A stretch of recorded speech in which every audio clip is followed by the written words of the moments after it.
ಸತೀಶ್ ಅವರು ನೇರವಾಗಿ ನಿಮ್ಮ ಮೇಲೆ ಆರೋಪ ಮಾಡಿ ನಾನು ಅವ್ನು ಮಾತಾಡೋದೇ ಇಲ್ಲ. ಗಂಟಗಾನಹಳ್ಳಿ ಕೃಷ್ಣಪ್ಪನವರು ಅಧ್ಯಕ್ಷರಾಗಿರೋವರೆಗೂ ಕೊಡ್ಸಲ್ಲ ಒಕ್ಕಲಿಗರ ಸಂಘಕ್ಕೆ ಸೈಟ್ನ ಅಂತ. ಅದನ್ನು ಅವನು ಹೇಳಿರೋದು, ನಾನಲ್ಲ. ಸಾಕ್ಷಿ ಬೇಕಾದ್ರೆ ನಮ್ಮ 10 ಜನರಲ್ಲೇ ಕೇಳ್ರಿ. ಅವರೇ ಇದ್ದಾಗ ಈ ಮಾತನ್ನು ಅವ್ರು ಹೇಳಿರೋದು. ಅಣ್ಣ ಸರಿ ಇಲ್ಲ ಅವ್ರು ಇರೋವರೆಗೂ ನಾವೇನು ಮಾಡೋದು ಬೇಡ. ಯಾಕಂದ್ರೆ ಅವ್ನು ಒಕ್ಕಲಿಗರ ಸಂಘ ಎಲೆಕ್ಷನ್ ನಿಂತ್ಕೊಂಡಾಗ ನಾವು ಕ್ಯಾನ್ವಾಸ್ ಮಾಡಿದ್ದೀವಿ. ಈಗ ನೆಕ್ಸ್ಟ್ ಇವ್ನು ಮಾಡ್ತಾ ಇರೋದು ಏನು ಗೊತ್ತೇನೋ, ನೆಕ್ಸ್ಟ್ ಒಕ್ಕಲಿಗರ ಸಂಘಕ್ಕೆ ನಿಲ್ಲಬೇಕು ಅಂತೇಳಿ.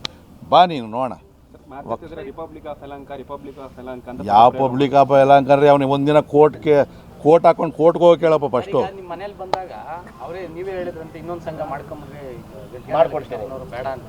ನಾನು ಇದ್ದಾಗ ಹೇಳಬೇಕು. ನಾನೇ ಅವತ್ತಿಂದ ಹೇಳಿರೋದು ಇನ್ನೊಂದು ಸಂಘ ಮಾಡೋದು ಬೇಡ. ಅವ್ರು ಮಾಡ್ಕೊಂಡು ಹೋಗಲಿ ಅಂತೇಳಿ. ಮಾಡೋದಿದ್ರೆ ನಮಗೇನು ಕಷ್ಟನಾ?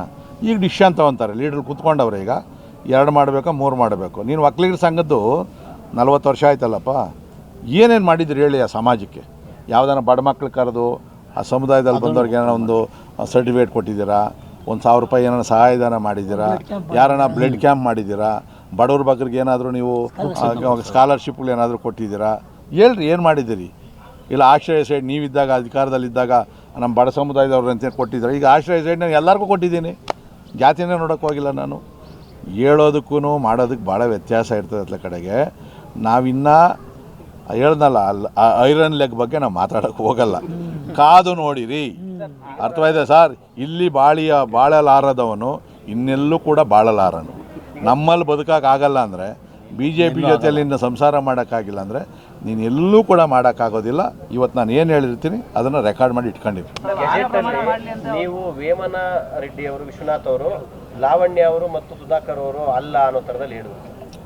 ಅವರು ಅದು ಭಾಳ ಸಂಶೋಧಕರು. ಅವರೆಲ್ಲ ಕೂಡ ಅದ್ರ ಬಗ್ಗೆ ಥೀಸಿಸ್ ಎಲ್ಲ ಬರೆದಿದ್ದಾರೆ. ಅವರೆಲ್ಲ ಅದು ಈಗ ಒಂದು ತಿಂಗಳಿಂದ ಭಾಳ ಥೀಸಿಸನ್ನು ಬರೆದು ಮೈಕೊಂಡ್ರೆ ಅದು ಮಾತಾಡೋದು ಸ್ಟೈಲು, ರಾಮ ಏನು ಯಾವ ವಾಗ್ಮಿನೂ ಇಲ್ಲ ಆ ಥರ ಮಾತಾಡ್ತಕ್ಕಂಥದ್ದನ್ನು. ಮತ್ತು 190 ಭಾಗ ಸುಳ್ಳು ಹೇಳ್ತಾರೆ. ನಾನು ಡೆಫಾರ್ಮೇಷನ್ಗೆ ಹೋಗ್ಬೋದು, ಸುಮ್ಮನೆ ಯಾವುದೋ ಕೊಚ್ಚೆನೆ ಮೇಲೆ ಹಾಕ್ಕೊಳೋದು ಯಾಕೆ ಬೇಡ ಅಂತೇಳಿ ಮೊನ್ನೆ ನಮ್ಮ ದೊಡ್ಡವರು ಹೇಳೋರು, ಇನ್ನು ಮಾತಾಡೋಕ್ಕೆ ಹೋಗ್ಬೇಡ, ನಿನ್ನ ಪಾಡಿಗೆ ಏನೋ ಕೆಲಸ ಇದೆ ಅಂತೇಳಿ ನಮ್ಮ ಕೆಲಸವನ್ನು ನಾವು ಮಾಡ್ತೀವಿ.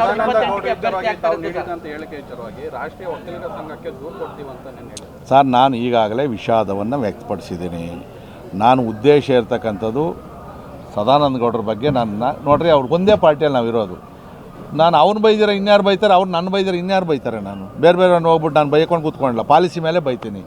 ಈ ವಿಚಾರದಲ್ಲಿ ಈಗ ಅಪ್ಪ ಮಕ್ಕಳದು ಅನ್ಕೋ, ಅಪ್ಪ ಏನೋ ಕೊಡಿಸ್ಲಿಲ್ಲ ಅಂದಾಗ ಮಗ ಜಗಳ ಮಾಡಲ್ವಾ?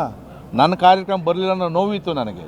ಬಂದೋಗಿದ್ರೆ ಈಗ ಮುಖ್ಯಮಂತ್ರಿಗಳು ಬಂದ್ರಲ್ಲ, ನೀವು ಬಂದುಬಿಟ್ಟಿದ್ರೆ ನಮ್ಗೆ ಎಷ್ಟು ಗೌರವ ಇರ್ತಾಯಿತ್ತು. ವಿಶ್ವನಾಥ್ ನಡಿ ಬರ್ತೀನಿ ನಾನು, ನೀನು ಅಮ್ಮನ ಒಂದು ಹಾರ ಹಾಕಿದ್ರೆ ಆ ನೋವಲ್ಲಿ ನಾನು ಮಾತಾಡೋದು ಬಿಟ್ಟರೆ, ನಮಗೆ ನಾಳೆ ಸದಾನಂದ ಗೌಡರು ರಾಜ್ಯದ ಮುಖ್ಯಮಂತ್ರಿ ಆಗ್ತೀವಿ ಅಂತಂದರೆ ನಾವು ಸಪೋರ್ಟ್ ಮಾಡೋಂಥವ್ರು ಮಾಡ್ತೀವಿ. ಅದಲ್ಲ ಕಡೆ ಅದು ನಿನಗೆ ಗೊತ್ತಿರ್ತದೆ. ಆಯ್ತಾ ಮೀಟಿಂಗು?